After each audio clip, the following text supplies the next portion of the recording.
ऐश्वर्यस्य च केवलम् तस्मै ज्येष्ठाय ब्रह्मणे नमः। तस्मै ज्येष्ठाय ब्रह्मणे नमः। तस्मै ज्येष्ठाय ब्रह्मणे नमः। ॐ यो जागारतं ऋचकामयन्ते यो जागारतमुसामायन्ति यो जागारतमयं सोमाः तवाहमस्मि सख्येन्योका यस्य कारुण्यलेशेन सर्वं सर्वप्रसिद्धते संकल्पितं हृदाभीष्टम्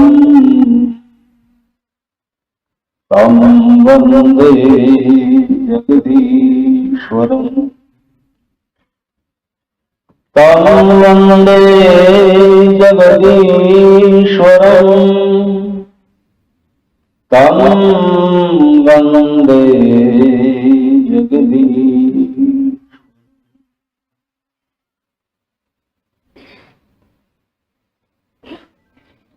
आज के हमारे विशिष्ट अतिथिगण सम्मान श्री रतन भाई जी बेलाणी, सम्मान श्री मणिभाई जी पोकार, सम्मान श्री प्रभु भाई जी बेलाणी, श्री अजमल भाई जी आर्य, सम्मान श्री दीपक भाई जी पांचाल एवं श्री राजू भाई जी दवे। इस भव्य विराट कार्यक्रम के आयोजन में जो लोग पिछले काफी समय से निरंतर संलग्न हैं, प्रयासरत हैं, सम्मान श्री प्रफुल्ल भाई जी बोरा जो कि वैदिक संस्थान के प्रधान हैं, दिनेश भाई जी शाह जो प्रभारी हैं, श्री संजय भाई जी पुरोहित इस कार्यक्रम के संयोजक और इस कार्यक्रम का संचालन कर रहे सम्मान श्री लालचंद जी आर्य, और रविवार के दिन का सुबह का आराम, मनोरंजन या दूसरे जरूरी काम छोड़ करके यहां पर आए हुए सभी विचारशील सज्जनों,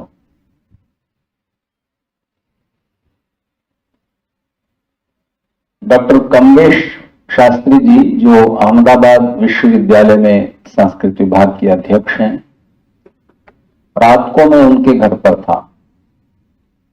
सुबह वो मुझे अपनी कार में लेकर यहां जब आ रहे थे तो मैं सोच रहा था कि अभी तो हॉल में 20-30 लोग होंगे, और जैसे कि भारत में लोगों की आदत है धीरे धीरे धीरे करीब आधा पौन घंटे में हॉल भरेगा। लेकिन मैंने देखा कि मेरे आने से पहले अधिकांश कुर्सियां आप सबकी उपस्थिति से सुशोभित थी और कई लोग काफी पहले आ गए। अभी भी कुछ लोग आते रहेंगे, कोई बात नहीं, लेकिन इससे प्रमाणित होता है कि आप लोग जो भी यहां उपस्थित हैं उनकी अपने देश, अपने राष्ट्र, अपनी संस्कृति के प्रति निष्ठा है। और अगर वो न होती, उसके बीज न होते, तो भले ही कितना कोई जगाने की कोशिश करे, सुषुप्ति में गए हुए व्यक्ति को जगाना बहुत कठिन होता है।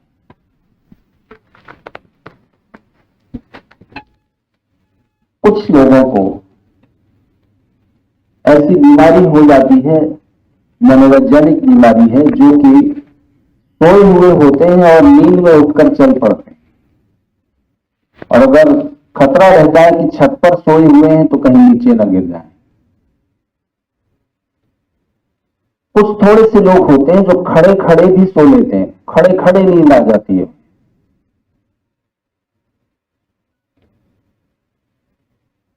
तो नींद में चलना एक बीमारी होती है व्यक्तिगत, लेकिन एक समूह, एक समाज, एक देश, एक समुदाय नींद में चलता हुआ आपने देखा है। एक एक व्यक्ति अपनी अपनी नींद रोज लेता है, सुबह उठता है ताजा होता है। एक समाज, एक राष्ट्र को नींद कब आ जाती है?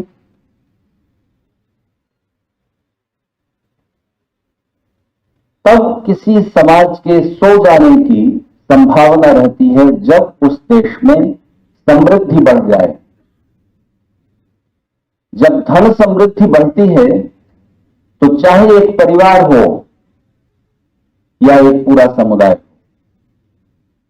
समृद्धि के बढ़ने के साथ विलासिता बढ़ती है, अय्याशी बढ़ती है। धन को कहां खर्च करें, यह प्रश्न उपस्थित होता है और खर्च करने के दो मार्ग खुलते हैं, एक सदुपयोग का, एक दुरुपयोग का। सदुपयोग करने में लगता है कि हमने कमाया है, हम दूसरों के लिए क्यों खर्च करें, तो अपने लिए कितना खर्च कर लेंगे आप। एक समय में एक जोड़ी कपड़े पहने जा सकते हैं, एक समय में आप एक कार में बैठोगे, एक समय में एक भवन में रहोगे। शरीर की सीमा है।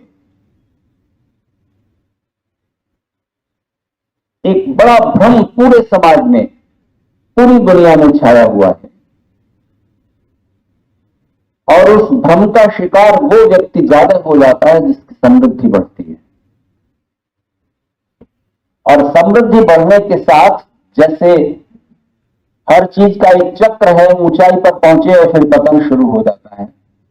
उससे रोकने के लिए ऋषियों ने कुछ उपाय बताए। तो एक बड़ा भ्रम पूरी दुनिया में छाया हुआ है और उस भ्रम की शुरुआत होती है वास्तविकता से, सच्चाई से शुरू होती है लेकिन झूठ पर समाप्त होती है। सच्चाई यह है कि हमें लगता है, साफ दिखता है कि संसार में जितने साधन हैं उन साधनों के बिना सुख नहीं मिलता, और साधन आपके पास आ जाते हैं तो सुख की शुरुआत होती है। जैसे भूख लगती है तो भोजन से सुख मिलता है, अच्छा भोजन हो तो और ज्यादा सुख मिलता है। तो उदाहरण के लिए एक रसगुल्ला खाया, एक रसगुल्ला खाया तो सुख मिला ना, एक जलेबी, एक पेड़ा खाया तो सुख मिला। तो दो रसगुल्ले खाए तो सुख दुगना हुआ कि नहीं? एक रसगुल्ला खाने से जितना सुख मिला, दो रसगुल्ले खाने से उससे दोगुना सुख मिलेगा, निश्चित बात। फिर आगे बढ़िए, 3 रसगुल्ले खाने से 3 गुना हो गया, 4 रसगुल्ले खाने से 4 गुना हो गया। तो फिर इसके बाद गणित गड़बड़ हो जाता है, फिर कैलकुलेशन गलत होता है। व्यक्ति के सबकॉन्शियस में, अवचेतन मन में यह धारणा बैठती है कि अगर अपार रसगुल्ले होंगे, अनगिनत रसगुल्ले होंगे तो सुख अपार हो जाएगा। एक कार सुख देती है, सुविधा देती है, 2 कारें होंगी तो सुविधा डबल हो जाएगी। पर अगर 10,000 कारें आपके पास हो तो सुख बढ़ेगा, सुविधा बढ़ेगी या दुविधा? ऐसा बुद्धि कहती है, मन नहीं कहता। मन अगर यही समझता तो फिर समस्या नहीं होती। इसलिए ध्यान दीजिए, ज्ञान का, समझदारी का एक लेवल, एक स्तर होता है जब किसी चीज से बुद्धि सहमत होती है, बुद्धि मानती है। लेकिन दूसरा गहरा स्तर होता है जब बुद्धि और मन दोनों सहमत हो जाएं, वो बोध की अवस्था होती है। दुनिया में जितने लोग तंबाकू खाते हैं, बीड़ी सिगरेट पीते हैं, शराब पीते हैं, उन सबको मालूम है कि ये चीजें शरीर को नुकसान पहुंचाती। बुद्धि को तो पता है ना, मन नहीं कहता कि छोड़ दो इनको। सबको मालूम है कि रोज व्यायाम करना चाहिए शरीर को ठीक रखने के लिए, सबको पता है, मन नहीं करता। इसलिए कितने लोग व्यायाम करते हैं? सबके दैनिक जीवन का हिस्सा नहीं है। तो बुद्धि और मन अलग अलग चलते हैं। तो बुद्धि को पता है कि एक कार सुविधा देगी, 2 कारों से कुछ सुविधा बढ़ जाएगी, पर आपके पास 1000 कारें हो, 10,000 कारें हो, तो उसका सुविधा से कोई संबंध नहीं है। क्योंकि रसगुल्ले अनगिनत हो सकते हैं, उनकी संख्या अनंत हो सकती है, पर आपके पेट की सीमा है।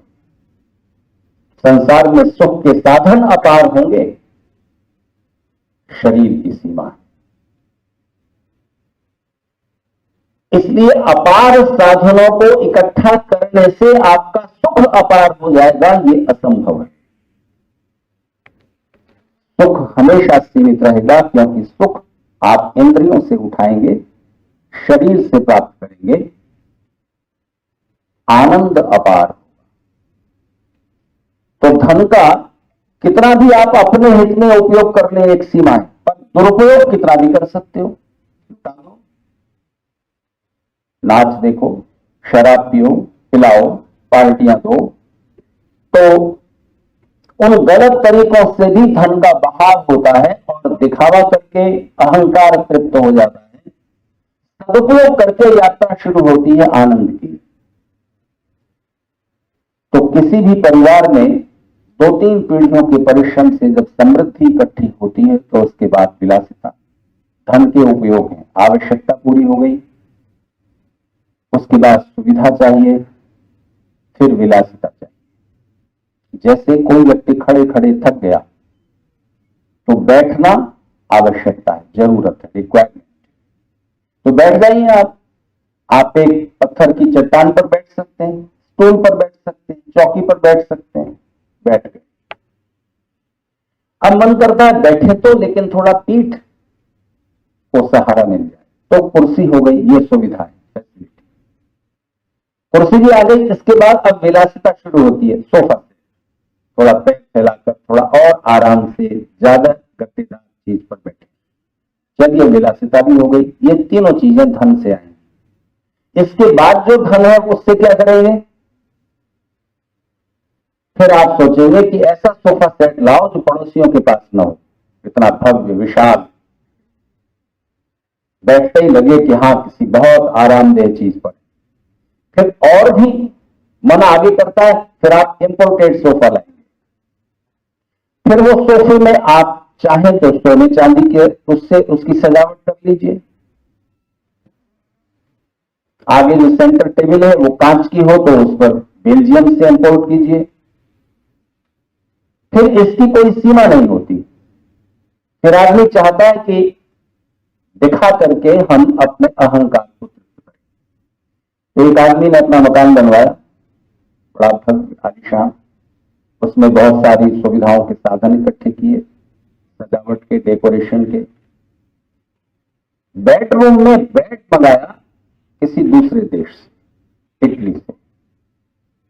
देश में बहुत समय तक इटली की चीजें पसंद की जाती रही, इंपोर्टेड।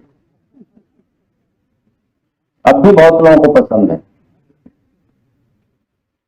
तो बेडरूम में बेड मंगाकर डाल लिया। अब लोग आते हैं तो ड्राइंग रूम तक रहते हैं, ज्यादा से ज्यादा सोफा पर बैठेंगे। तो बेड तो कोई देख ही नहीं रहा और वो इंपोर्टेड है।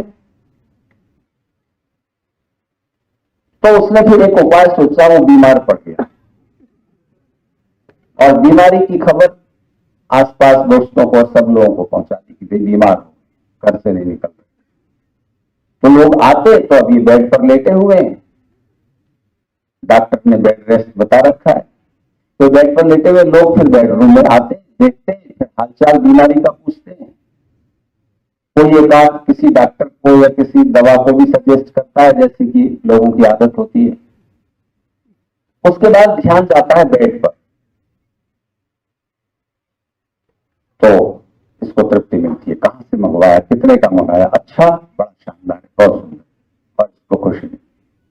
फिर एक दिन इसका एक दोस्त आया मिलने के लिए, उसने इंपोर्टेड मोजे पहने हुए थे। अब मोजों के ऊपर तो जूते हैं, तो जूतों की वजह से वो मोजे तो पता नहीं चलेंगे कि मोजे इंपोर्टेड है, बड़े कीमती हैं। तो फिर थोड़ी देर वो बैठा रहा, उसने बैठ की कोई चर्चा नहीं की, लेकिन उसके मोजे उसको दिखाने थे कि मैं ऐसे मोजे पहने हुए हूं। मोजे समझते हैं ना आप, पैंट के नीचे जो पैरों में पहने जाते हैं। तो अब मोजा कैसे दिखाए वो, तो उसने एक पैर जूते से निकाला और ऐसे बेड के ऊपर रखा और पूछा, और यार क्या हो गया तुमको, क्या बीमारी हो गई? तो उसके ऊपर रखे हुए पैर को उस बेड पर लेटे हुए बीमारी का नाटक कर रहे दोस्त ने देखा, उसके मोजे को देखा और कहा कि मेरे दोस्त, मुझको और तुमको एक ही बीमारी हुई।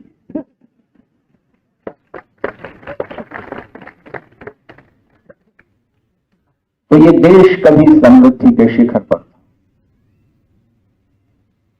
और समृद्धि के शिखर पर पहुंचने के बाद जैसे ही इसने उस जीवन शैली को छोड़ा जो इसके पूर्वजों ने, ऋषियों ने सिखाई थी,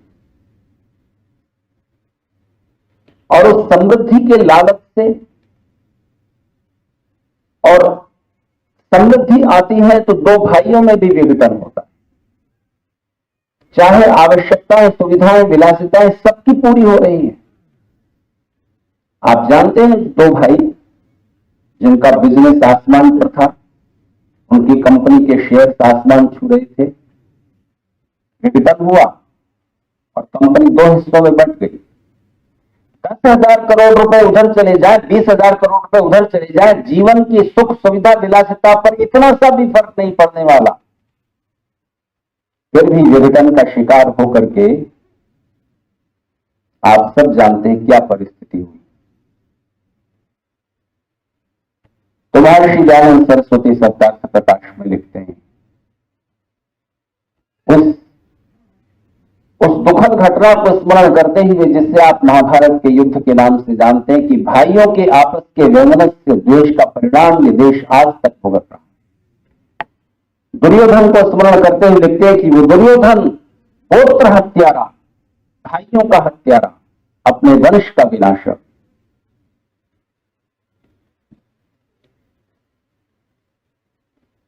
तो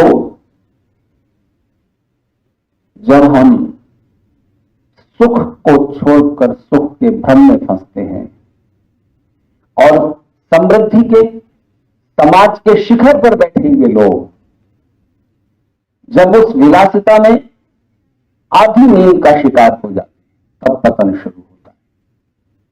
तो नींद में कोई देश चल रहा हो इसका अभिप्राय ये नहीं है कि जिस नींद को आप समझते हैं कि नींद में हम चल रहे हैं, नींद का अभिप्राय है उससे भी नींद में चलना कहेंगे जिसको पता ही ना हो कि लक्ष्य क्या है, किधर जाना है, जो बेहोशी में हो। जैसे सीढ़ियां चलते हुए आपको साधारण जमीन पर चलते हुए थोड़ा अतिरिक्त होश में चलना होता है। जब आप उस मुख्य द्वार से इस हॉल में प्रवेश करते हैं तो ये ऑडिटोरियम की तरह बना हुआ है, तो इसमें सीढ़ियां सीढ़ियां सीढ़ियां, और बाहर की रोशनी से जब आप आते हैं तो थोड़ा सा हॉल में अंधेरा सा होता है। उसमें आपको भी अतिरिक्त सावधानी से सीढ़ियां, अगर आप नहीं उतर रहे हैं तो आप लड़खड़ा कर गिर जाएंगे। तो जब जितने होश की जरूरत है, जब जितनी सावधानी की जरूरत है, और वो सावधानी आप नहीं रखते तो निश्चित रूप से दुर्घटना होने की संभावना रहती है। आप जितनी स्पीड के वाहन पर सवार हैं, जितनी स्पीड का वाहन चला रहे हैं, आपको उतनी ही अतिरिक्त सावधानी चाहिए। पैदल चलते हुए इतनी सावधानी चाहिए, साइकिल पर चलते हुए और ज्यादा, मोटरसाइकिल पर चलते हुए और ज्यादा, 150 किलोमीटर की स्पीड से आप कार में जा रहे हैं तो और ज्यादा। हवाई जहाज चलाने के लिए एक व्यक्ति की बुद्धि काम नहीं करती, कई लोग मिलकर उसे कंट्रोल करते हैं। जमीन से जो मुख्य केंद्र है वहां से भी उसका संचालन चलता रहता है, कंप्यूटर की सहायता। तो एक पूरा देश उसको उन्नति की ओर ले जाने के लिए, ठीक दिशा में ले जाने के लिए कितनी जागरूकता की जरूरत है। तो एक व्यक्ति के, एक परिवार के जीवन में पतन शुरू होगा जब वो नींद में चलना शुरू कर देगा। यानी बस हो रहा है, इनकम हो रही है, खर्च कितना हो रहा है, क्या हो रहा है, कुछ पता नहीं। फिर आदमी लापरवाही शुरू करता है अपने स्वास्थ्य के साथ। ठीक है, जब तक चल रहा है चल रहा है। तो जो व्यक्ति जीवन के सभी पक्षों पर विचार करना छोड़ देता है और एक पर ही ध्यान दे लेता है, वो भी बेहोशी की अवस्था है। आप अर्धचेतन अवस्था में चलते जा रहे हो, तो एक लक्ष्य बना लिया आपने, उस ओर ही ध्यान है और बाकी जीवन की चीजें छूट गई, तो वो भी एक तरह की बेहोशी है। बेहोशी से ज्यादा बुरी होती है मदहोशी। तो आप किसी किसी मदहोशी का शिकार हो जाते हैं जब समृद्धि बढ़ती है। तो आज के मनुष्य ने सीख लिया है बस धन कमाना है, धन कमाना है, कमाते जाना है, कमाते जाना है। और उस धन कमाने के नशे में, उस मदहोशी में स्वास्थ्य का ध्यान छोड़ता है आदमी। बच्चे बिगड़ रहे हैं, उनमें कुसंस्कार पनप रहे हैं, इस बात का ध्यान नहीं रहता। कुछ ईश्वर भक्ति की ओर प्रवृत्ति होनी चाहिए, कुछ समय उस ईश्वर का धन्यवाद करने के लिए भी निकालना चाहिए जिसकी कृपा से आप ये सब पा रहे हो, ये भी स्मरण नहीं आता। अपने से ज्यादा समझदार लोगों की बात सुनी जाए, उनसे कुछ सलाह ली जाए, इसका तो प्रश्न ही नहीं उठता, क्योंकि जैसे ही व्यक्ति अहंकार में आता है,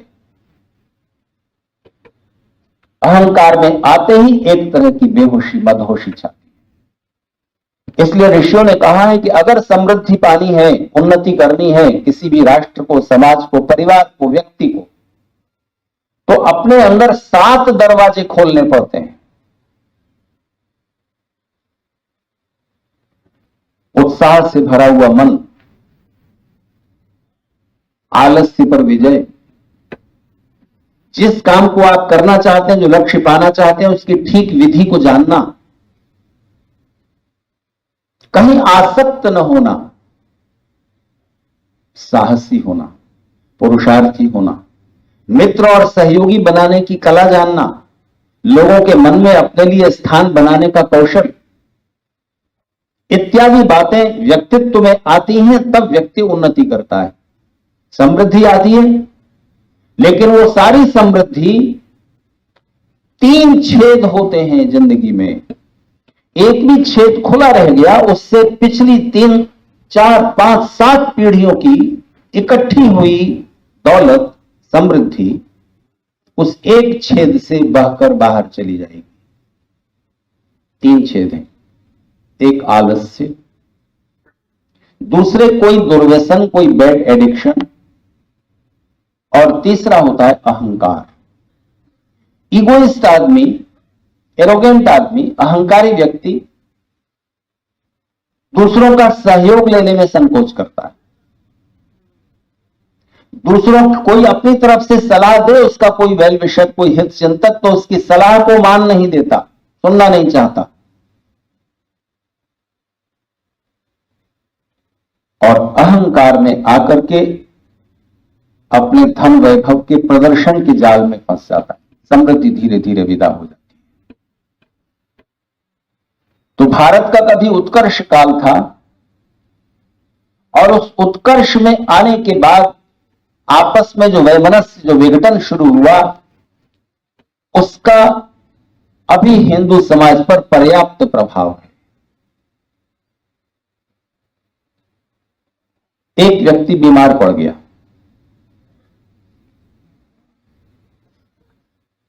बुखार आ गया, तो वो डॉक्टर के पास गया। डॉक्टर ने कुछ दवाइयां लिख दी, वो दवाइयां उसने 2 दिन खाई, बुखार नहीं उतरा, तो उसका धैर्य कम था, तो वो दूसरे डॉक्टर के पास चला गया। दूसरे डॉक्टर ने भी देखा कि सिम्टम और जो भी है, उसने दूसरी दवाई लिख दी, दूसरा एंटीबायोटिक या कोई भी दवा जो मूल दवा वही थी, बेसिक साल्ट वही थे, नाम बदल गया, कंपनी बदल गई, उसने वो दवा लिख दी, उसने 2 दिन और खाई, फिर भी ठीक नहीं हुआ तो एक तीसरे डॉक्टर के पास गया, तीसरे ने भी वही दवा नाम बदल कर लिख दी और इसने 2 दिन और खाई, 6 दिन कोर्स पूरा हो गया और ये ठीक हो गया। अब ये जानना चाहता है कि मैं किसकी दवा से ठीक हुआ, पहले वाली डॉक्टर की दवा का प्रभाव अब तक आया या दूसरे डॉक्टर या तीसरे डॉक्टर का।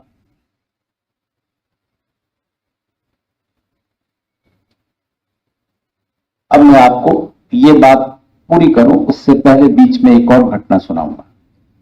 मैं एक मंच पर था, किसी बड़ी संस्था का शताब्दी समारोह था और उस समारोह में किन्हीं कवि ने एक कविता कही और उस कविता की शुरू की लाइनें थी, अगर मैं भूलता नहीं तो वो कवि हैं सारस्वत मोहन मनीषी। शुरू की लाइन मुझे याद है, उन्होंने वो कविता सुनाई, आजादी मिल गई न केवल चरखे तकली खादी से, आजादी है मिली प्राण देने की खुली मुनादी से। वो एक कविता बोलकर बैठ गए, बड़ा समारोह था और उसमें विभिन्न राजनीतिक दलों के प्रतिष्ठित नेताओं को भी आमंत्रित किया गया था।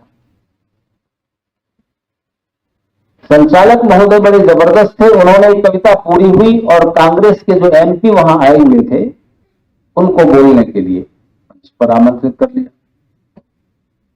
उनको तो ये कविता बहुत अखरने वाली थी, उन्होंने इस कविता की काफी आलोचना की और नेताओं की जैसी आदत होती है कि वो किसी सभा में अपनी सुविधा से पहुंचते हैं और अपनी सुविधा से चले जाते हैं, तो उनको बोलने का पूरा हो गया और वो किसी जरूरी काम से मंच सभा छोड़कर चले गए। उसके बाद में संचालक महोदय ने बीजेपी के जो आए हुए थे एमएलए उनको बोलने के लिए समय दे दिया, उन्होंने अपनी बातें कही और वो बोलकर चले गए और उसके बाद उन्होंने माइक मुझे दे दिया। तो जनता के मन में प्रश्न उपस्थित हो गया कि आजादी किस वजह से मिली। तो आप बताइए, मुख्य 3 धाराएं थी और मैं आपसे पूछूंगा जिनको हम आजादी का क्रेडिट दे सकते हैं। एक, महात्मा गांधी का अहिंसात्मक आंदोलन, दूसरा सरदार भगत सिंह, चंद्रशेखर आजाद, राजगुरु, रामप्रसाद बिस्मिल जैसे क्रांतिकारियों का बलिदान, हिंसा का मार्ग कि हम मारेंगे अंग्रेजों को, जितना मार सकते हैं वो मर जाएंगे। तीसरा रास्ता था देश से बाहर जाकर सुभाष चंद्र बोस का दूसरे विश्व युद्ध में शामिल होना और आजाद हिंद फौज बनाकर अंग्रेजों के विरुद्ध लड़ना। इन तीनों में से किस रास्ते से आजादी मिली, ये कौन सा रास्ता सबसे अच्छा था? एक एक करके पूछता हूं, हाथ उठाइए। गांधी जी का अहिंसात्मक आंदोलन,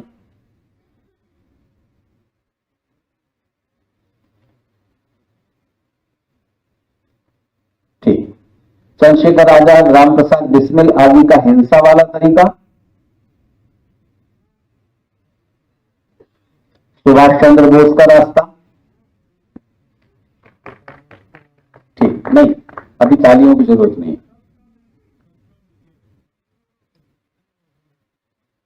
तो ध्यान दीजिए,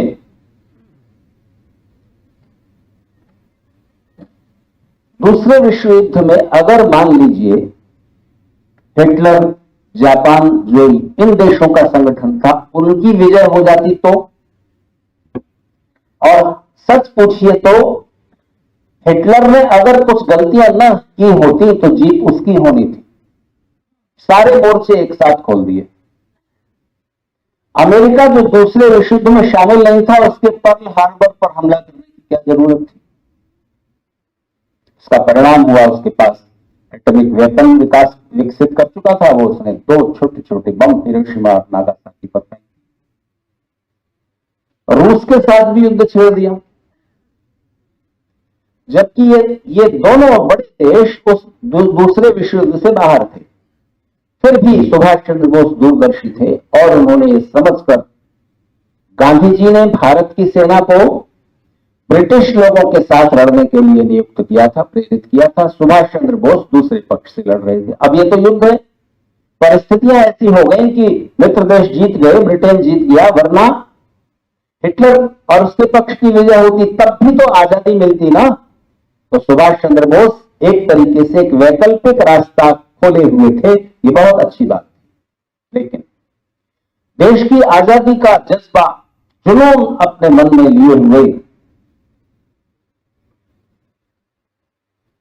अपना आत्म बलिदान करने के लिए प्रस्तुत जो लोग थे, उनकी संख्या कितनी थी? चंद्रशेखर आजाद, सरदार भगत सिंह, राजगुरु, सुखदेव, राम प्रसाद बिस्मिल, थोड़े से नाम आपको मालूम है, लेकिन उनकी टीम में बहुत लोग शामिल रहे होंगे।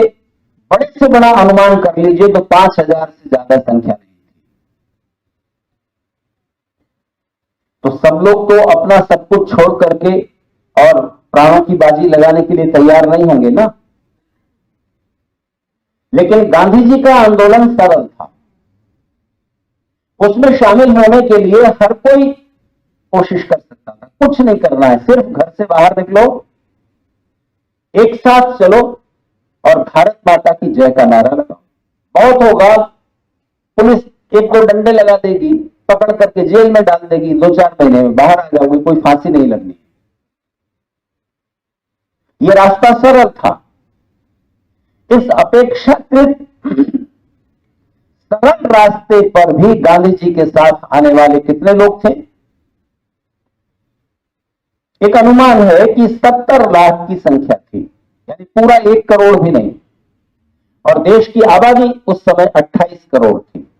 28 करोड़ में से 70 लाख लोग उस सरल प्रोग्राम में शामिल होने के लिए निकले।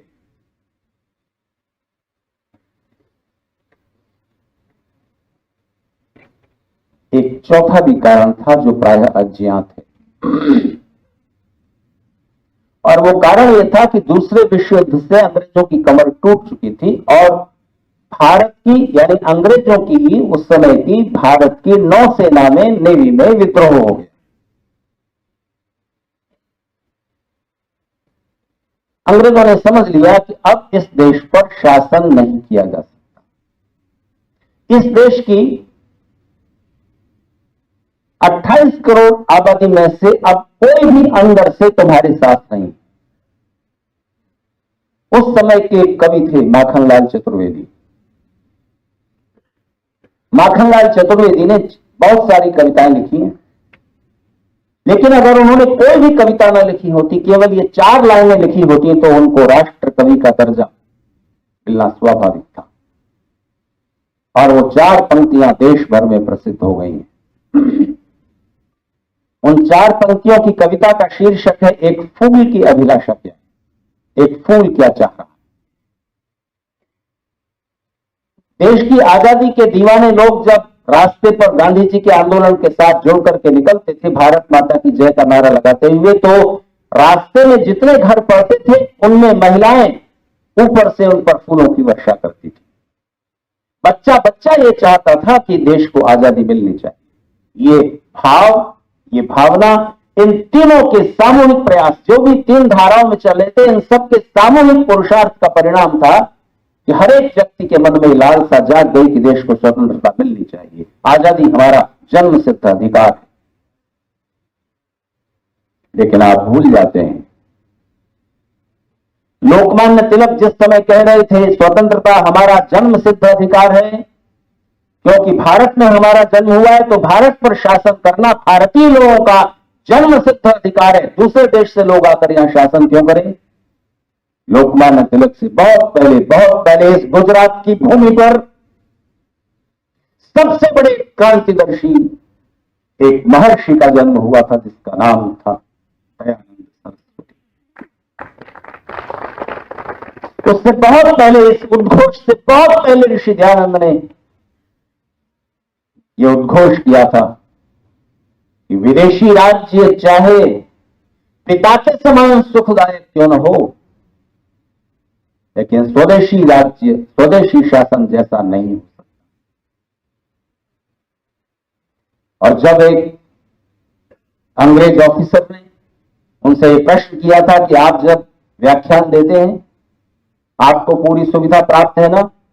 कोई विरोध तो नहीं है, कोई संकट तो नहीं है आपके सामने? आप सुविधा पूर्वक व्याख्यान दे रहे हैं, शास्त्रार्थ में भी कोई समस्या नहीं है?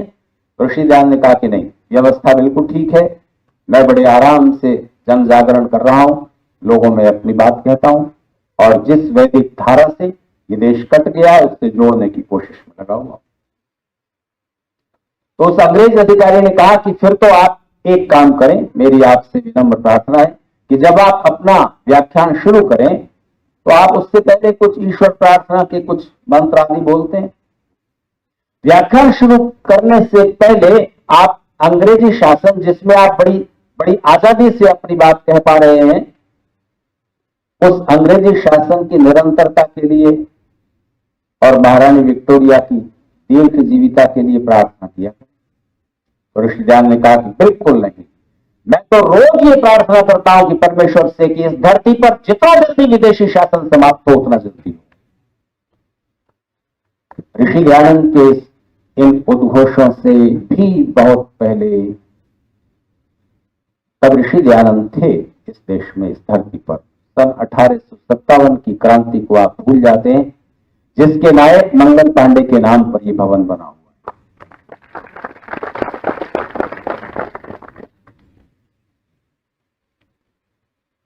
मैंने पूरे देश में बहुत शहरों में जाता हूं, बहुत यात्राएं करता हूं, मैंने मंगल पांडे के नाम पर बना हुआ कोई स्मारक अभी तक नहीं देखा।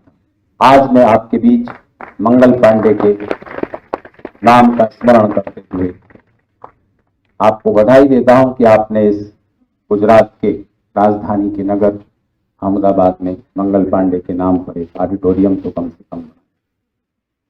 तो ध्यान दीजिए, आजादी की चाह और आजादी की क्रांति की अग्नि कब से चल रही थी? अंग्रेजों के विरुद्ध जो युद्ध था वो कब से चल रहा था? 1857 से भी पहले से। 1857 तो वो साल है जिस समय वो क्रांति अपने उत्कर्ष पर पहुंची और असफल कर दी गई। आपको मालूम है, कुछ लोगों के आवेग के कारण अंग्रेजों को उस क्रांति का पता पहले लग गया और उन्होंने सारे जो मुख्य नायक थे पकड़ लिए। जिस पर संदेह था उसको वृक्षों पर फांसी पर लटका दिया। भारत का, कहते हैं जानने वाले लोग, उल्लेख है इतिहास के ग्रंथों में, भारत का कोई भी गांव ऐसा नहीं था जिसके वृक्षों पर 10-20 लाशें न लटक रही हो। और अंग्रेज शासन की ओर से ये आदेश था कि कोई भी इन शवों को पेड़ से उतार कर अंतिम संस्कार नहीं करेगा, ये ऐसे ही लटके रहेंगे। क्रांति को बड़ी बेरहमी से कुचल दिया। आप और तीव्र होती है।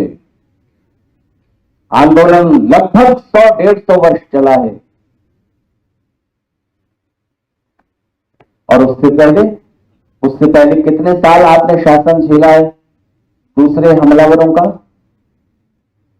मुस्लिम शासन भी तो आखिर विदेशी शासन था ना। उसके विरुद्ध संघर्ष नहीं किया क्या हिंदू समाज ने? किया। महाराष्ट्र गुजरात में भी हुआ, उधर उत्तर भारत में भी हुआ, पंजाब में भी हुआ। अब यहां इस बिंदु पर लाकर मैं आपसे अपनी उस बात को कहता हूं जो मैंने आपसे शुरू में की। वो मरीज 3 डॉक्टरों के पास गया, तीनों की दवा 2-2 दिन उसने खाई और स्वस्थ हो गया। अब वो ये जानना चाहता है कि मैं किसकी दवा से ठीक हुआ। ठीक ऐसा ही सवाल कुछ लोग करते हैं कि गांधी जी के आंदोलन से देश को आजादी मिली या क्रांतिकारियों के प्रयासों से मिली या सुभाष चंद्र बोस का योगदान है या ये है वो है। ये आप ऐतिहासिक विवेचन करते रहिए। यह ठीक ऐसे ही मनोदशा है कि वो मरीज ये जानना चाहता है कि मैं किसकी दवा से ठीक हुआ। ये जानना अच्छा है।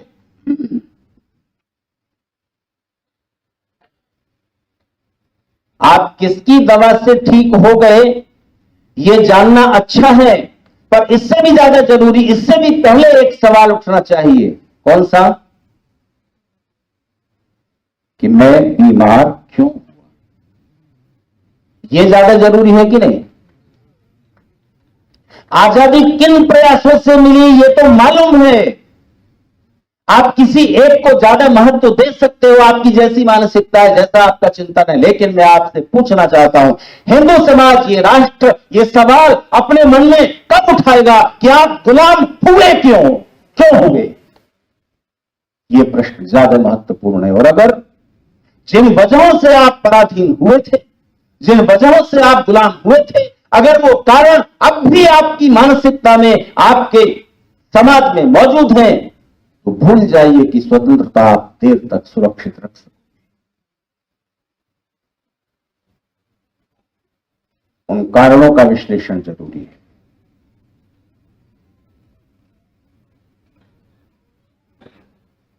अमेरिका का एक बहुत बड़ा स्कॉलर, उसका नाम था विल ड्यूरेंट। विल ड्यूरेंट ने अपनी पत्नी के साथ 20 साल की मेहनत खर्च करके एक महाग्रंथ लिखा, द एनसाइक्लोपीडिया ऑफ सिविलाइजेशन, सभ्यताओं का विश्वकोश, कई वॉल्यूम में। शुरू से लेकर अब तक जितनी भी सभ्यताएं विकसित हुई हैं, वो उनका वर्णन करता है। वैदिक सभ्यता, आर्यों की सभ्यता, फिर भारत से बाहर की सभ्यताएं, मेसोपोटामिया की, इजिप्ट की, यूनान की,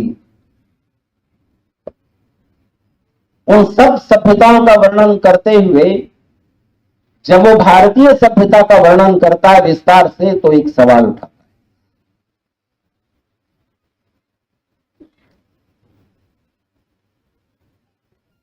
और वो सवाल ये है कि जिस समाज के पास, जिस हिंदू समाज के पास, जिस भारतीय समाज के पास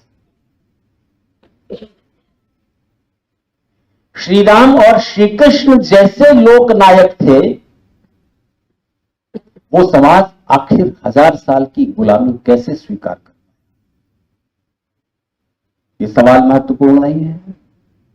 एक विदेशी विचारक ये प्रश्न उठा रहा कि जिस देश के पास श्री राम और श्री कृष्ण जैसे लोकनायक थे, वो गुलाम कैसे हो गया?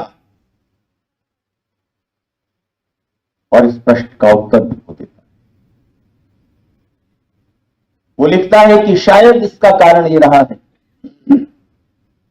कि भारतीय समाज ने श्री राम और श्री कृष्ण की पूजा तो की, उनके मंदिर तो बनाए, लेकिन उनके संदेशों को अपने जीवन से, अपने समाज से निकालकर बाहर कर।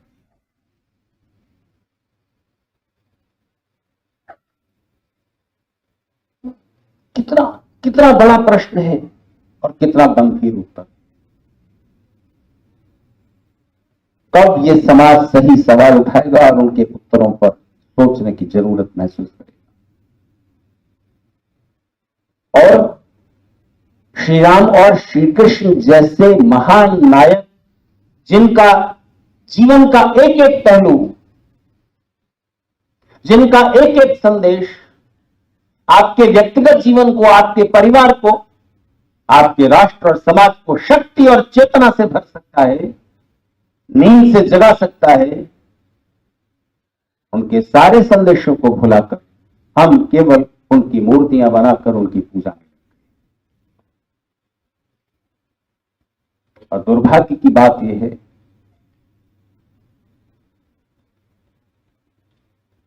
श्री कृष्ण के जीवन को तो इतना लांछित, इतना बदनाम कर दिया कि उनसे प्रेरणा लेने की जरूरत ही खत्म हो गई। गीता को भुलाकर आप भागवत के शरण में आते, महाभारत के कृष्ण को भुलाकर आप न जाने किन नकली कहानियों के फेर में पड़ते। वो योगेश्वर श्री कृष्ण,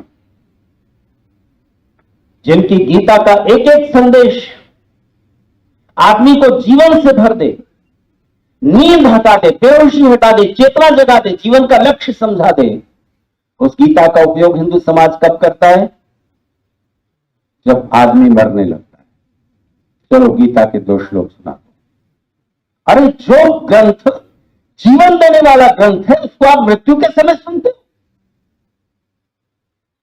कब जागोगे? ये देश कई 1000 साल से नींद में चला, बेहोशी, बिना लक्ष्य।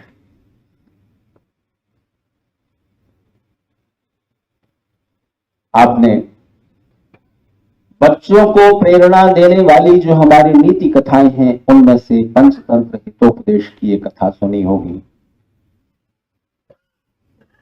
नई पीढ़ी के बच्चों ने नहीं सुनी होगी, क्योंकि अब उनके हाथ में आपने मोबाइल थमा दिया है, थोड़ा बड़े हुए लैपटॉप दे दिया और ये निगरानी छोड़ दी कि वो उसमें क्या देखें, क्या सुने, क्या सीखें। ध्यान दीजिए, प्रसंग आ गया तो आपसे कहता हूं, इंटरनेट एक ओशन है, एक समुद्र है, एक महासागर। उसमें मोती भी है, मोती ढूंढने में मेहनत लगती है, लेकिन शार्क जैसे, ऑक्टोपस जैसे खतरनाक जलचर प्राणी भी हैं, वो आपको ढूंढ लेते हैं, उन्हें ढूंढना नहीं पड़ता। ये समझ, ये सावधानी, ये विवेक बच्चों में बिना जगाए कि इस महासागर में उतर रहे हो, शार्क और ऑक्टोपस से कैसे बचना, मोती कैसे ढूंढना, आपने उनके हाथ में एक यंत्र दे दिया।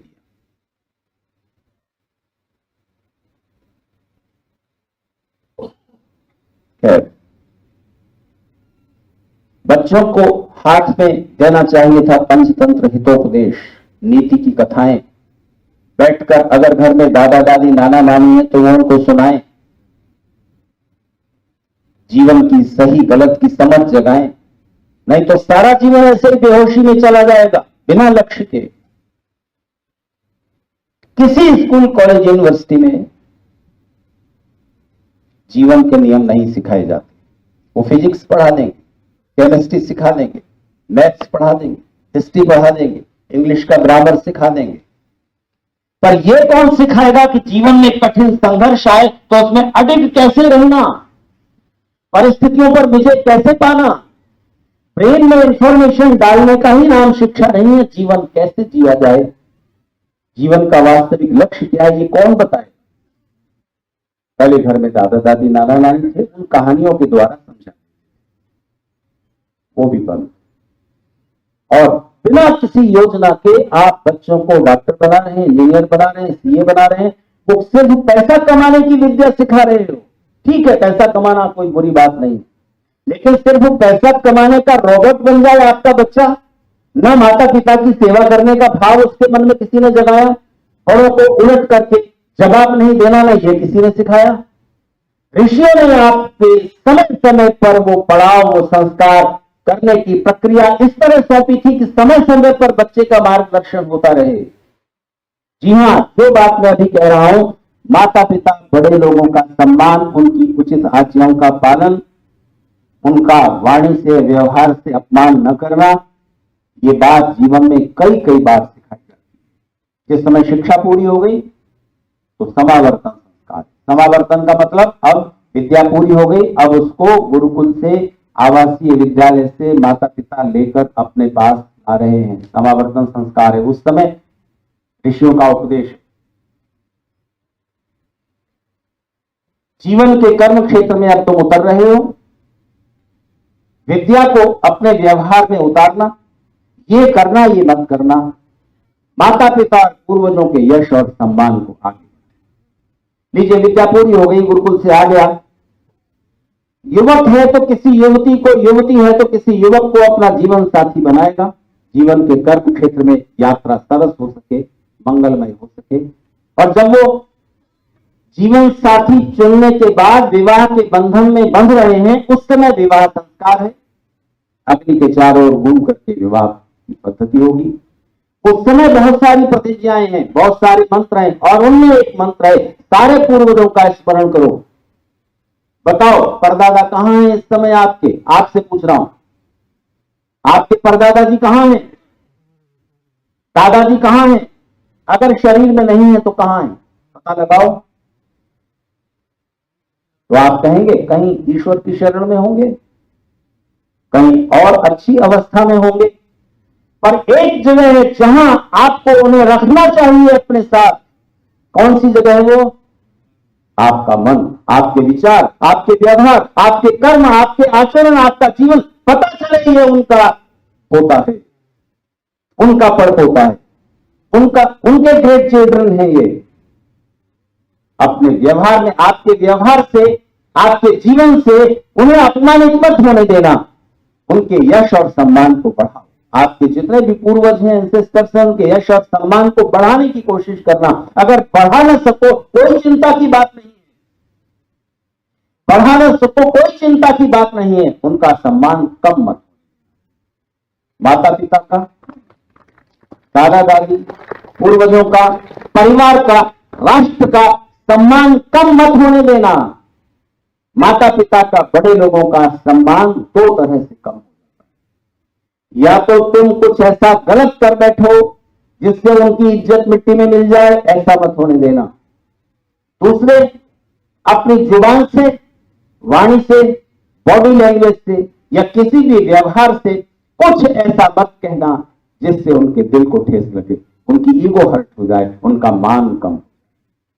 ये मत हो सकता है तुम्हारी मां, तुम्हारे पिता, तुम्हारे दादा दादी, तुम्हारे बड़े लोग 100% गलत हो, क्योंकि कोई सर्वज्ञ नहीं है। कोई भी हर समय ठीक ही आदेश देगा, ठीक ही आज्ञा देगा, जरूरी नहीं है। इसलिए माता पिता की, बड़े लोगों की सारी आज्ञाएं मत मानो, जो उचित है वो तो मानो, और जो अनुचित आज्ञाएं हैं उनके लिए क्या करो। जब आप उनसे सहमत न हो तो क्या करो, जब आपको लगता हो उनकी बात ठीक नहीं है तब क्या करो। वो एक काम करना, ये हो सकता है मन में ये भावना जगाना कि ये हो सकता है कि वो 100% गलत हो, पूरी तरह गलत हो उनकी बात, पर ऐसा कभी नहीं होगा, कभी नहीं होगा, कभी नहीं होगा कि वो तुम्हारा बुरा चाह रहे हैं। कभी तुम्हारे सबसे बड़े वेल विशर्स वो हैं, सबसे बड़े हित चिंतक। इसलिए जब जवाब देने लगो गुस्से में या कड़वाहट से, तब बस से फीलिंग मन में ले आना कि वो गलत हैं, 100% गलत हो सकते हैं, तुमको पता है, लेकिन तुम्हारा बुरा नहीं चाह रहे हैं। इसलिए तुम्हारे रिएक्शन में, तुम्हारे जवाब में कड़वाहट नहीं, विनम्रता से उन्हें कहो कि पिताजी बात ऐसी नहीं है। वो उस समय नहीं मान रहे हैं, 2 दिन बाद फिर कहो मान जाए। और क्योंकि वो आपके हित चिंतक हैं, आप उन्हें कन्विंस कर सकते हैं, उन्हें बता सकते हैं कि एक ऐसा करने में ज्यादा अच्छा है। क्या समस्या है?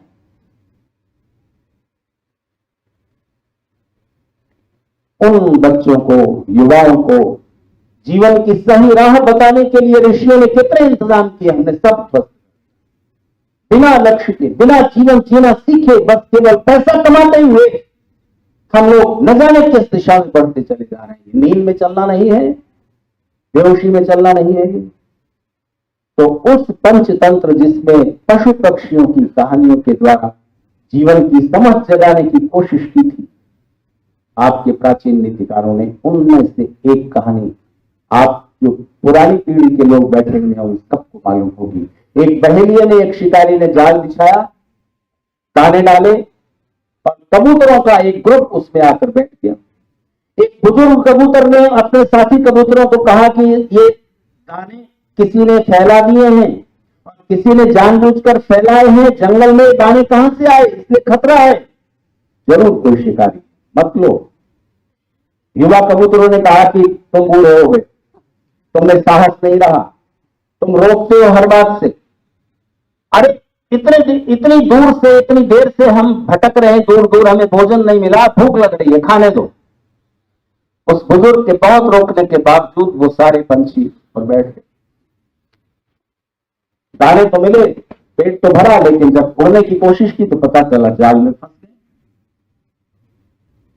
तब उस बुजुर्ग ने कहा, जब एक ही उपाय है, एक साथ ताकत लगाओ, अलग अलग नहीं उड़ना, एक साथ पंख फड़फड़ाओ, एक साथ ताकत लगाओ, इस जाल समेत उड़ सकते हैं हम, जाल को लेकर उड़ सकते। यहां पर उन्होंने बात मानी, जाल को लेकर वो उड़े। लेकिन अब उड़ने के बाद जब आसमान में पहुंचे तो अब क्या करें? तो अब ये कहानी 2 धाराओं में मुड़ती है। उस बुजुर्ग ने कहा कि मेरा एक मित्र है चूहा, उधर रहता है, यहां से कुछ किलोमीटर दूर, वहां चलो। वो चूहा जाल काट देगा, हम सब मुक्त हो जाएंगे। तो ऐसा ही हुआ। और वो जाल से मुक्त हो गए। ये इस कहानी का सुखद अंत है, पर ऐसा हो नहीं पाया। कहानी दूसरी दिशा में मुड़ गई और जब वो आसमान में उड़ गए तो बुजुर्ग ने कहा कि वहां चलो। तो वो नौजवान जो लीडर बनने का अभिलाषी था उसने कहा कि नहीं, तुम्हारा दिमाग खराब है, उधर चल के क्या होगा, चूहा वाला क्या कर लेगा, हमको उधर जाना चाहिए जहां हमारे घोंसले, वहां जाकर फिर हम उपाय करेंगे। इस तरह दो गुट हो गए और दो गुट हो गए और उसके बाद एक गुट ने ताकत इधर लगाई, एक गुट ने ताकत इधर उड़ने में लगाई। बहेलिया वो शिकारी पीछे पीछे भागता आ रहा था, वो जानता था कि इनमें मतभेद होगा और ये फिर से जमीन पर आए और ऐसा ही हुआ और उसने उन सारे कबूतरों को पकड़ लिया, बाजार में जाकर बेच दिया, शाम का भोजन बन गए न जाने किसके। इस देश की कहानी किस दिशा में मुड़ती दिख रही है आपको, ये भविष्य फैसला करेगा। लेकिन वो फैसला क्या होगा, इसके लिए निर्णय वर्तमान में लेना होगा इस देश को संगठित होकर। मैं आपसे पूछता हूं, ये देश गुलाम क्यों हुआ, उसके कारण क्या?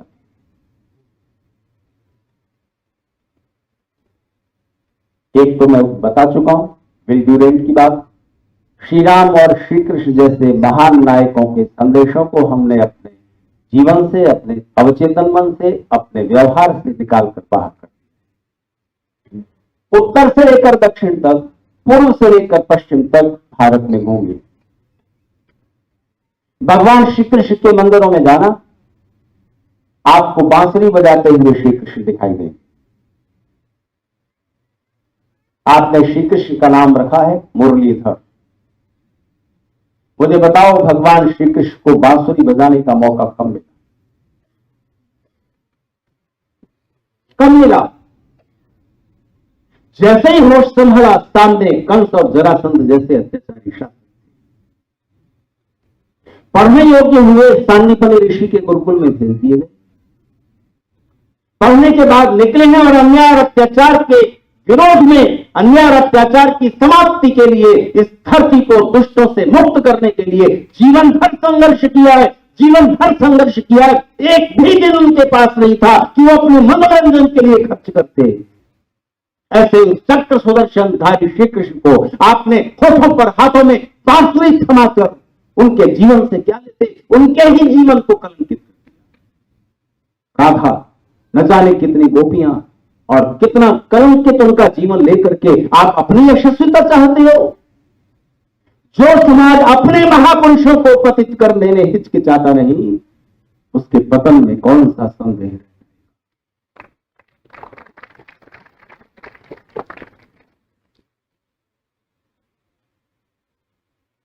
श्री कृष्ण के सारे जीवन को देखिए, ठीक से देखिए, महाभारत के साक्ष्यों के आधार पर देखिए।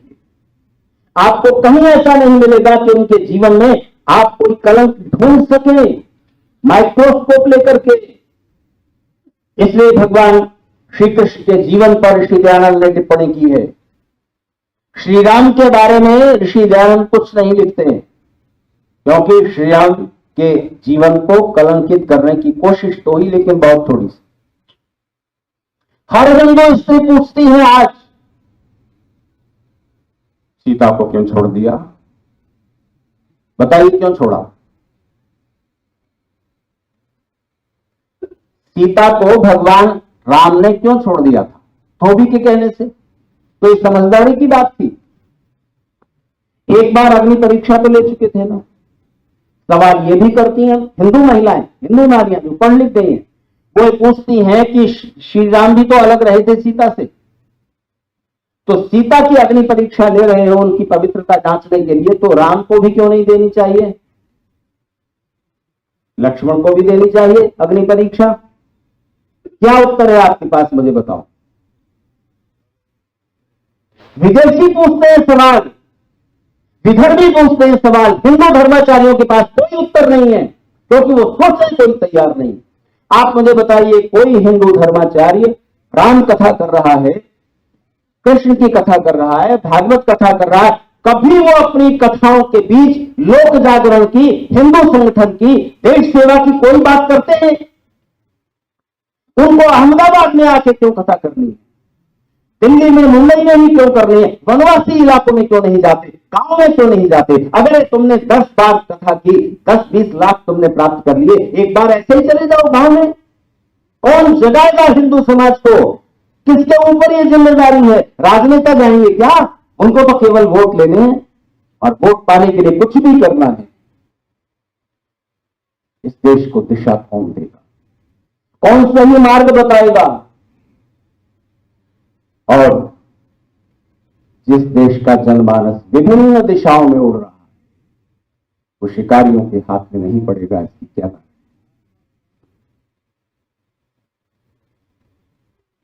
भगवान श्री कृष्ण और भगवान श्री राम के बारे में जितने भी प्रश्न हैं, उत्तर हमारे पास है। एक भी कारण नहीं है कि आप उनके जीवन पर सवाल उठा सकें। ठीक से पढ़ते नहीं, वाल्मीकि रामायण उठाकर देखो ना,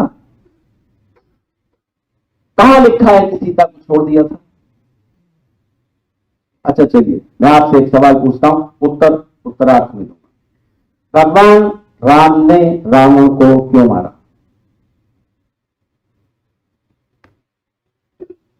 किसी भी हिंदू से पूछो, किसी भी हिंदू धर्मगुरु से पूछो, उत्तर एक ही निकलेगा, रावण ने सीता का अपहरण कर लिया। ठीक बात है ना? तो मैं आपसे पूछता हूं कि अगर इतने सी बात के लिए कि सीता का अपहरण कर लिया इसलिए श्री राम रावण का संहार कर रहे हैं, इतनी सी बात के लिए हम उनको ईश्वर का अवतार क्यों मान रहे हैं? ये तो बड़ा छोटा कारण है, क्योंकि किसी भी पत्नी का अगर कोई अपहरण कर लेगा तो उसके पास जितनी ताकत होगी बदला लेगा। तो इसमें राम ने कौन सी बड़ी बात कर ली जिसके लिए वो मर्यादा पुरुषोत्तम है, जिसके लिए आप उनको ईश्वर का अवतार मानते हो? क्यों? ये तो कोई बड़ा कारण नहीं, क्योंकि आपको जो राम कथाएं सुनाई गई हैं उसमें राम के जीवन का जो वास्तविक महत्व है उस पर चर्चा ही नहीं होती। ये कोई कारण नहीं था कि सीता का अपहरण कर लिया। अच्छा, सीता का अपहरण कर लिया इसलिए रावण का संहार करना, अयोध्या से सेना बुला लेते ना तुरंत, क्यों नहीं बुलाई? जैसे ही आप प्रश्न उठाते हैं वैसे ही आप सोचना शुरू करते हैं और अध्ययन शुरू करते हैं, और अध्ययन चिंतन के बाद उत्तर मिल जाता। तो समय है अभी कम से कम इस प्रश्न का समाधान कर दूं, क्योंकि हो सकता है कुछ लोग इस सत्र के बाद चले जाएं, उनकी नींद पूरी खुल गई होगी।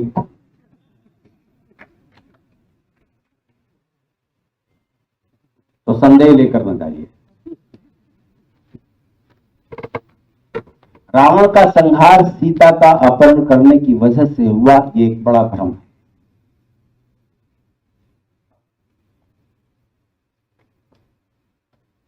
रावण ने सीता का अपहरण करके एक बड़ी रणनीतिक स्ट्रेटेजिक गलती कर दी, जिससे श्री राम का काम और आसान। योजना बहुत पहले से चल रही, उसमें कैकेयी और मंथरा के षड्यंत्र के मेरे बेटे को राज्य मिले और राम को वनवास मिले, ये तो सिर्फ कथाएं प्रचारित की गई, वो ऋषियों की योजना का हिस्सा था। अगर कैकेयी को भरत के लिए राज्य चाहिए तो बड़ी आसानी से मिल जाता, उसके लिए राम को वनवास देने की तो कोई जरूरत नहीं थी, क्योंकि राम सहर्ष तैयार थे कि नहीं? लेकिन नहीं, राम को वन जाना ही है। भरत को राज्य मिले ये बात तो सेकेंडरी है, राम को वन जाना है, इसलिए जाना है। इसका प्रमाण मैं आपको एक और दूं, राम के वनवास घोषित होने से भी कई वर्ष पहले ऋषियों का एक प्रतिनिधि मंडल सम्राट दशरथ के पास उपस्थित होता है और कहता है कि हमें थोड़े दिन के लिए राम और लक्ष्मण दे दीजिए कुछ सैनिकों के साथ। क्यों? क्योंकि वन में हम जो शिक्षणालय चलाते हैं, विद्यालय चलाते हैं और लोगों को जो जनजागरण करते हैं, उसमें राक्षस लोग आकर विघ्न डालते हैं, तरह तरह के उपद्रव करते हैं, उनको कंट्रोल में करना। दशरथ कहते हैं मैं चलता हूं, ये काम तो मैं कर लेता हूं। तो नहीं, हमें यही दो चाहिए। क्यों? क्योंकि दशरथ अब बुजुर्ग हो रहे हैं, राम और लक्ष्मण को की तैयारी चाहिए और उनका एक व्यक्तित्व उभरना चाहिए और उनके मन में वो समस्या और उसका समाधान डालना है। ये भविष्य की तैयारी चल रही है और उसके बाद उनका वनवास हो जाता है। संघर्ष दो व्यक्तियों का नहीं है, राम और रावण का नहीं है, अयोध्या और लंका का भी नहीं है। संघर्ष दो संस्कृतियों का है, दो सभ्यताओं का है, दो विचारधाराओं का है। एक विचारधारा मर्यादा के साथ जीना सिखाती है, एक विचारधारा जो राक्षसी विचारधारा है उसकी दृष्टि में बस खाना पीना ऐश करना ही जीवन का लक्ष्य है, कोई रिश्ता नहीं, कोई पति पत्नी नहीं। जो जिसको पसंद आ जाए, एक रात के लिए, 2 रात के लिए, 2 महीने के लिए, वो विचारधारा अब भी चल रही है कि नहीं? जी हां, इस देश में वो विचारधारा रही है जिसका नाम वामार्ग हुआ है। रात में इकट्ठे होना, भर पेट शराब पीना, पुरुष और स्त्रियों का एक एक कपड़ा लेकर मटके में डाल देना, अंधेरा कर देना, फिर हाथ डाल करके एक एक कपड़ा निकाल लीजिए, जिसका कपड़ा जिसके हाथ आ जाए उस रात का वो साथी। ये जीना समझा हुआ था उन्होंने, ये उनका विचार था, ये जीवन का तरीका था, ये स्टाइल था। ये विचारधाराओं का संघर्ष है। राम इसके विरोधी है।